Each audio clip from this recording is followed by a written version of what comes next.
Bonjour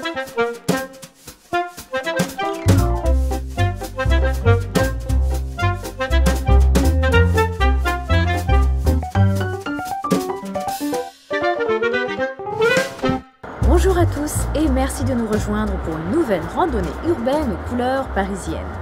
Aujourd'hui, les Globetrotters s'interrogent sur un sujet qui, malgré les apparences, nous touche tous à plus ou moins grande échelle, le tourisme sexuel. Et croyez-moi, c'est un véritable défi que relèvent pour nous Frédéric Leroy et Abyss Royan, les fondateurs du groupe international de Paroles de Femmes, car il semblerait que nous touchons là un sujet encore tabou en hexagone. Et pourtant, savez-vous que le tourisme sexuel générait 23 milliards de dollars par an, ou encore que sur les 899 millions de touristes chaque année, 10%, soit 89 millions, choisissaient leur destination dans l'optique de pratiquer le tourisme sexuel? Ça choque quand même beaucoup. 10% des touristes, ils ont pas autre chose à faire pour aller visiter un pays que profiter des enfants. Je pense que c'est beaucoup une question d'éducation personnelle et de responsabilité.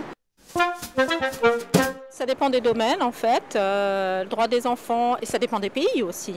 Globalement dans le monde, on a fait beaucoup de progrès avec le développement des organisations internationales. Le droit des enfants, quand on pense qu'il y a des pays à l'heure actuelle où les enfants travaillent, donc on ne peut pas dire que de ce point de vue-là, ça a beaucoup évolué. À titre personnel, qu'il faudrait faire connaître aux gens un comportement qui soit respectueux de chacun, et notamment des enfants. Les pays où ces droits sont acquis pourraient participer à l'avancement du droit de l'enfant dans les pays où, par exemple, les enfants travaillent, où ils sont exploités. Je connais, moi, personnellement, des gens qui sont engagés là-dedans au sein d'associations, la CPE, l'association contre la prostitution des enfants, et qui sont très militants.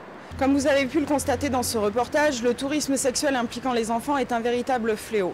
En 2007, sur 898 millions de touristes, 10% sont partis à des fins de pratiquer du tourisme sexuel impliquant les enfants. Mais d'autres problématiques concernent l'enfance également. Vous avez par exemple en Inde 20 millions d'enfants qui sont concernés par le travail des mineurs.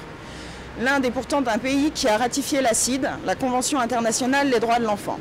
Il est donc essentiel que les États s'engagent à respecter les conventions qu'ils ont signées pour une meilleure protection de nos enfants.